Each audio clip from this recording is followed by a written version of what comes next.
person with a bad commute has the freedom to schedule and avoid traffic. They can find more time for family and sleep, Olson said. Employees were not just told, work whenever, and left to figure it out. Managers were given training on how to create an environment that supported the flexibility policy. Olson said leaders were told to be good role models when it comes to work-life balance and to be emotionally supportive of workers, asking them things like, "What can I do to help you get your work done?" Some of these conversations allowed workers to express personal issues and helped managers figure out how to make their employees' lives easier.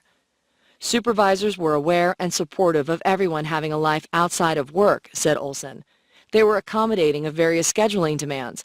People didn't have to ask if they could work from home one morning or leave early to pick up a sick kid, he said. To be sure, there are millions of shift workers in the U.S. who have much less control over their schedules.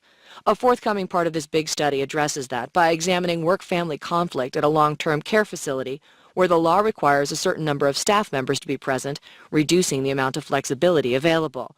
However, Olson pointed out that there are still ways to make work environments, like the care facility, more friendly to workers' needs. Managers could give workers more advance notice of their schedules and the freedom to trade shifts with colleagues. And bosses can still be understanding. In the hourly environment, you can still provide emotional support for people, he said.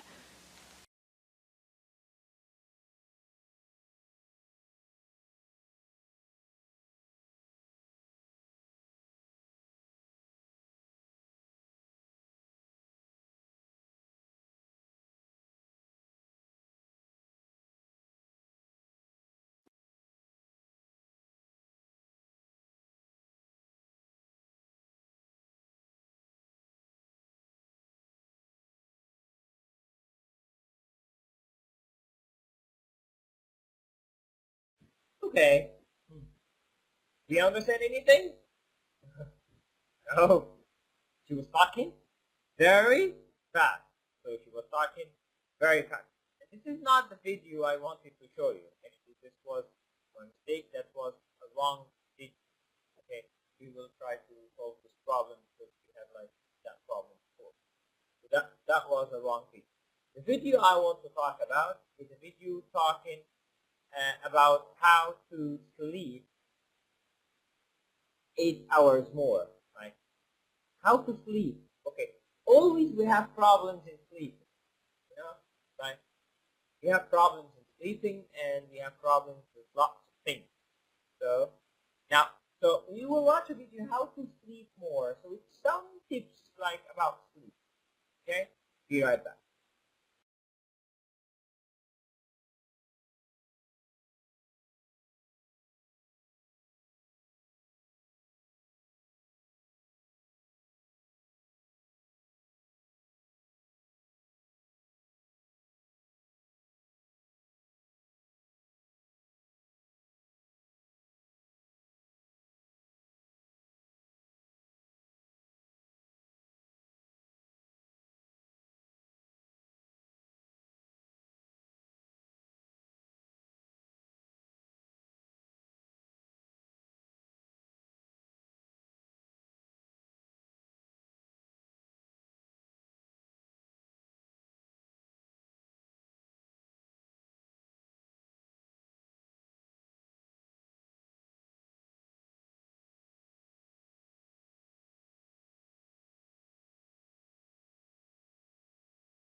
"52 sheep?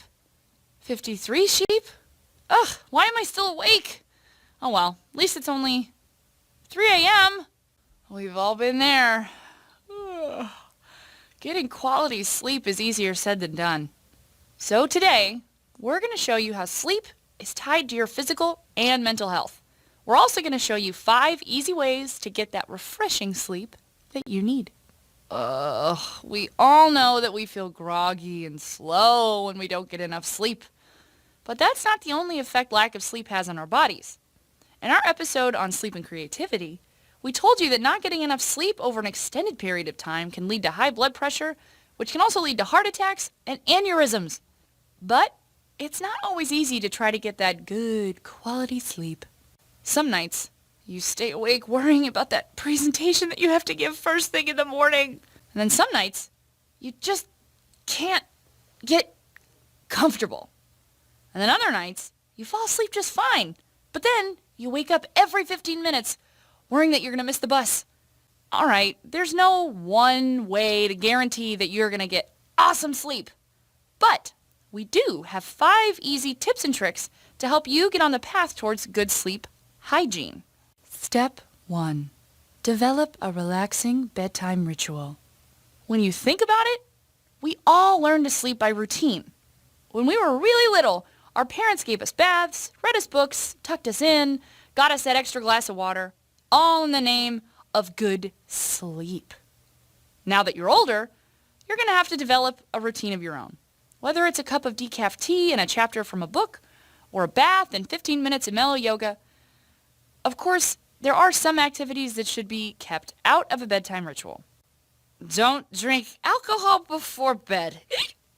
It might help you fall asleep, but chances are you'll wake up in the middle of the night. Don't exercise 2 hours before bedtime. Sure, it gets your blood flowing, but it'll amp you up mentally. Step 2. Maintain a regular sleep and wake schedule. Now, you don't have to wake up at exactly 7:02 and then go to bed at 10:53 every night. That's a bit on the neurotic side. But do try to wake up and go to bed at generally the same time 6 days a week. According to doctors at Harvard University, this will help set your internal clock so that even on those rare days when your schedule is thrown off, you'll be able to get right back on track and avoid what doctors call a sleep hangover. Step 3. Stop watching your clock. Studies show that people who constantly look at their clock are less likely to fall asleep easily. Why? Well, laying there thinking, it's 11:03, I have to be up in 6 hours and 57 minutes, stresses you out. So try to keep some distance between you and that alarm clock. That way, those blinking numbers will quit mocking you, and you'll sleep easier. Step 4. Create an optimal sleep environment. A Mayo Clinic study found that people sleep best in dark, quiet, cool environments. With all the benefits of sleep, it's worth investing in blackout blinds, comfortable earplugs, and a fan or air conditioning. The more comfortable you are physically, the better you'll sleep. Step 5. Unplug.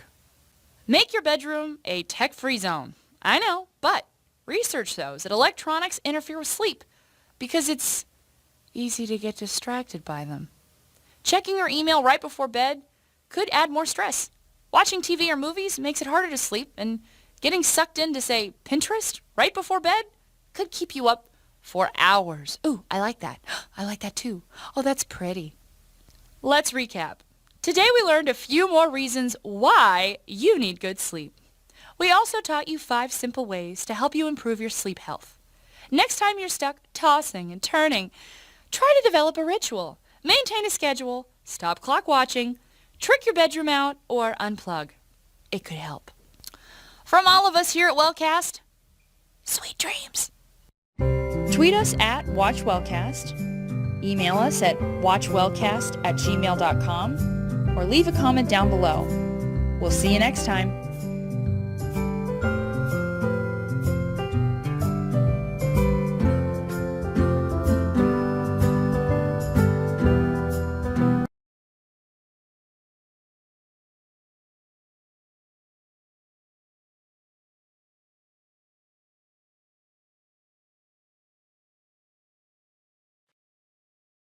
Okay, so welcome back.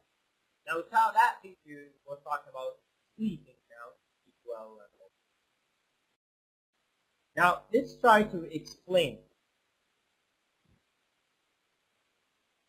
Now we have two words. How much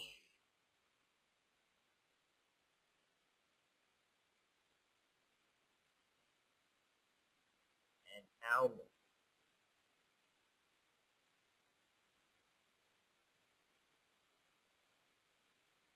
How much and how many. Now these two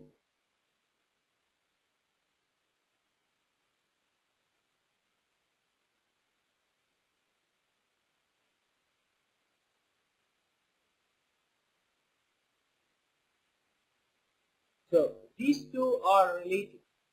How?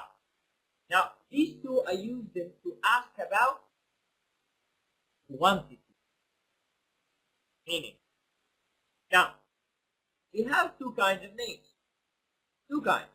Now we remember that we talked before about something called countable and uncountable. So again we have countable and uncountable. Okay? We have countable and uncountable names. What are the countable? What are the uncountable? Countable, that means I can pluralize them. I can count them. Like for example, think about anything like fingers. I can count fingers. 1, 2, 3, 4, 5. So I can count them. And I can put X. Remember when we said that the words that we put S with are countable. So let's give some examples for countable. Let's say, okay, fingers, markers, shirts. What else? Think. Size. What else? Ears. Hands. What else? Think about countable. Chairs. Think about other things. Chairs. Tables. Desks.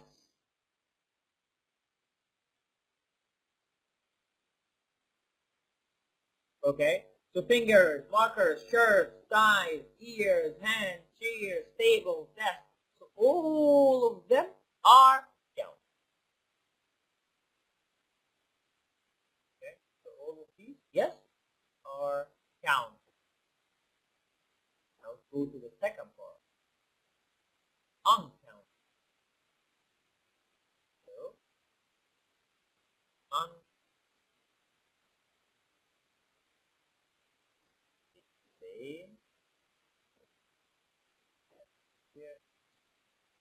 uncount. Like what?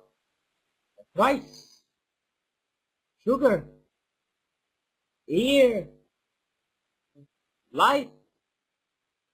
What else?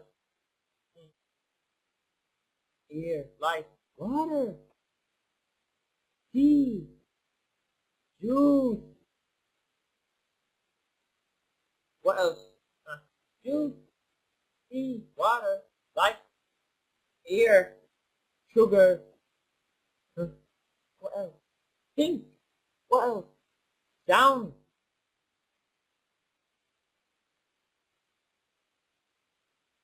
What else? One more. One more.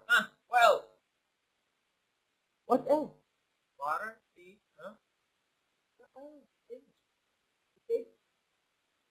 Don't count. We can't count. What else? So, air, light, water, tea, juice, sound, sugar, rice. There. Yes.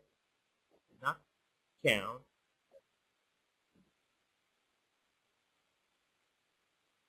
Sorry. Spice. No, spice. Salt and pepper. Let's write salt. Salt. Salt. Rice, sugar, air, light, water, see, do, sound, talk.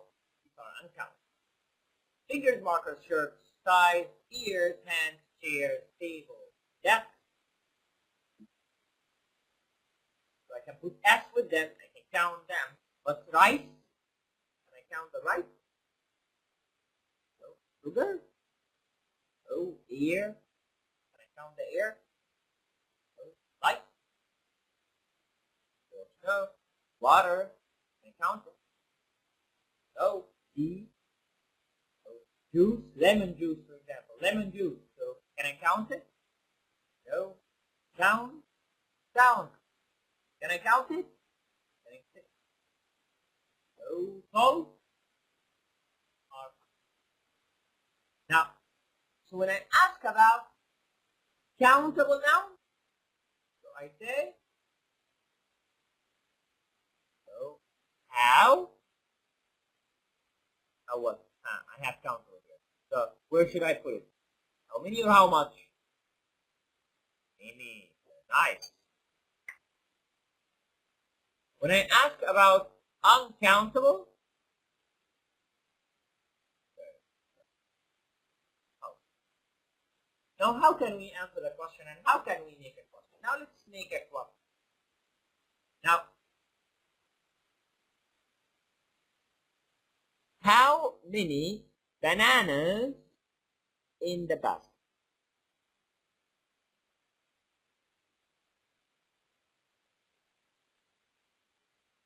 How many bananas in a basket? So there are 3 bananas. Ooh, what's that here? There are.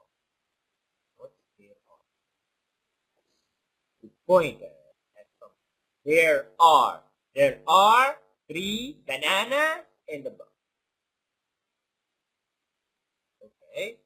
So continue. Now, how much sugar in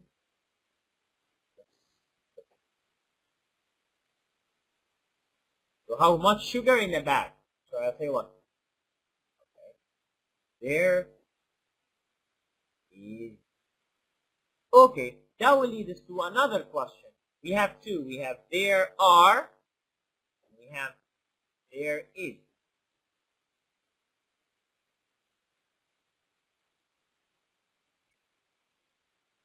Yes, there are and there is. When to use there are, what to use there? There are is plural, very nice. There is with singular. Now, for uncountable nouns here are always uncountable nouns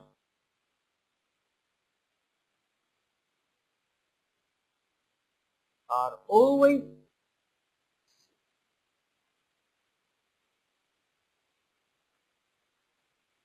verb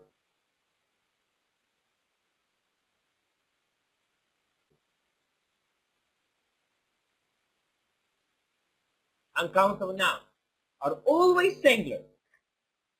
Never. I will never find them plural. I always will find them as singular. Okay? These are uncountable. Always. Singular, never plural. Why never plural? Because we said we cannot put an S with them. So we said it's always singular. Okay? Now how about the countable? No countable we can put an S with them. So if we're talking about here countable, I say sometimes are singular and sometimes are plural.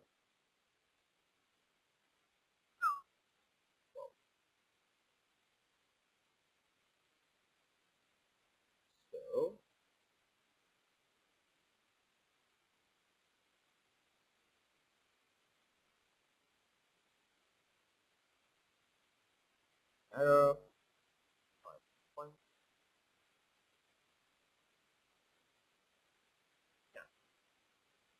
Right? Now let's differentiate between them again. Now uncountable nouns.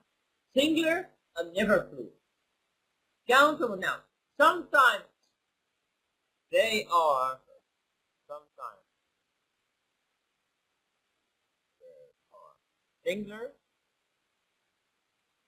sometimes plural. So sometimes they are singular and sometimes they are plural. Okay? Uncountable and countable. And how to ask about them? So how many? 4. Countable, how much is 4? Uncountable. Now how to answer? So I will answer, how many? Well, there are or there is. How much? It's always there. Sometimes there are, there is, how many? There is, always there. Because we said we always talk about them as. Okay? That's for how many and how much. So I hope you got it.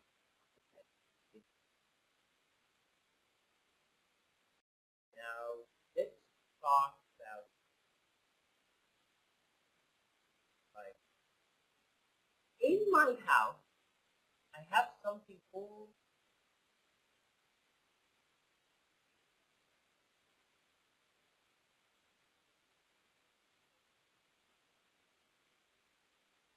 chores. What are the chores?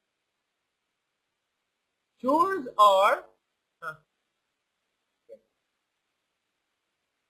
house, home, housework. So the chores are, sorry, okay. So the chores are housework. Chores are housework. Okay, so chores are housework. Like what? What are the housework we have? Now let's watch a video about these houseworks, then we come.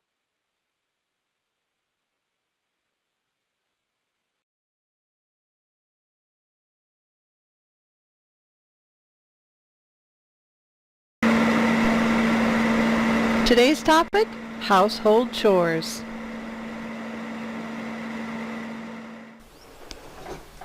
I have to do the dishes. The dishes are done. What's next? I know. I have to do the laundry.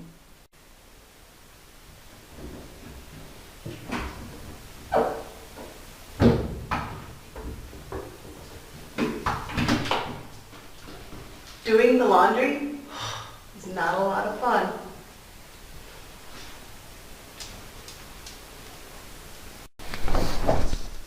And now I have to make my bed.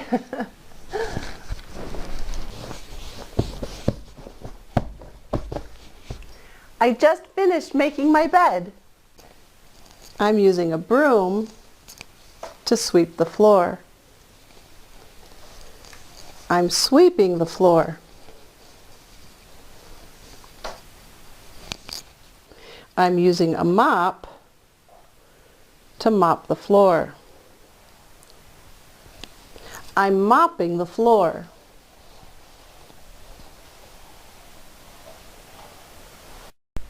Here are a few more things we use when we're doing chores. This is a dustpan. Dustpan. This is called a sponge. Sponge. This is a vacuum. A vacuum cleaner. Vacuum cleaner.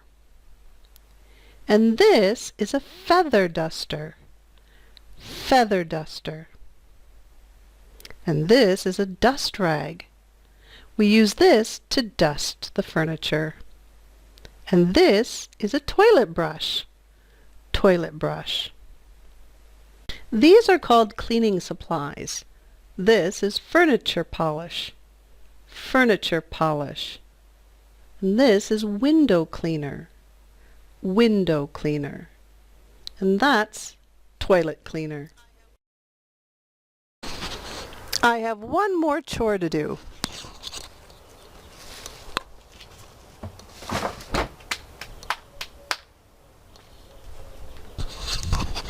Taking out the trash. After all those chores, I'm hungry. Oh no, I don't have that much food.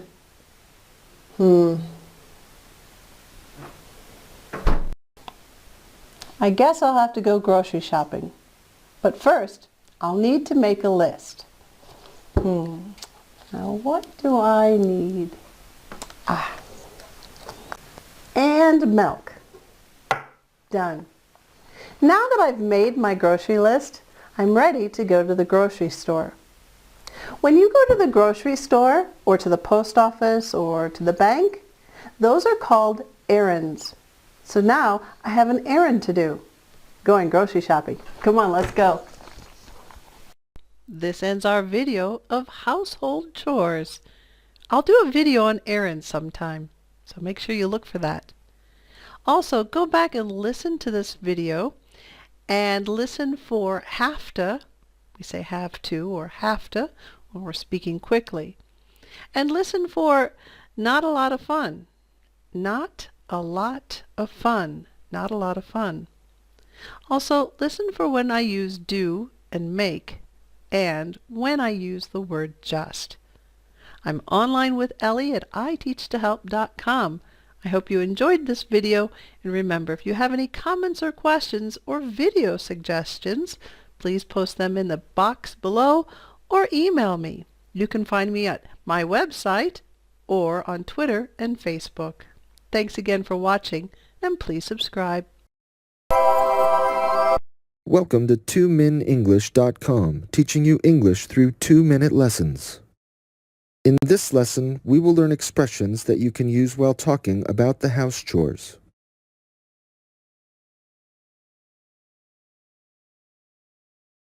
I'm tired of doing the same thing every day, day after day. What are you talking about? I'm talking about my home chores. Could you assign me something else? Well, that's not a bad idea. What about mowing the lawn? Would you like to do that? Mowing the lawn? That's really hard work. Don't you have something easier? Can you vacuum the carpets? Yes, I think I can do that. When do I start?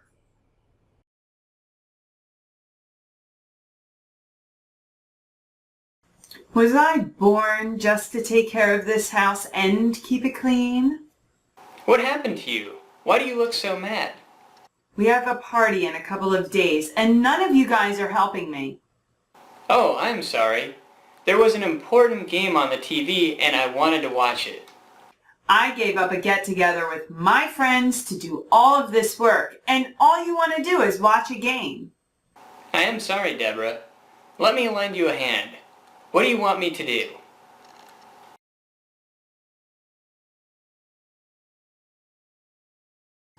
Martin is going on a week-long work-related trip this Monday. Oh, so you're going to be handling the kids all by yourself?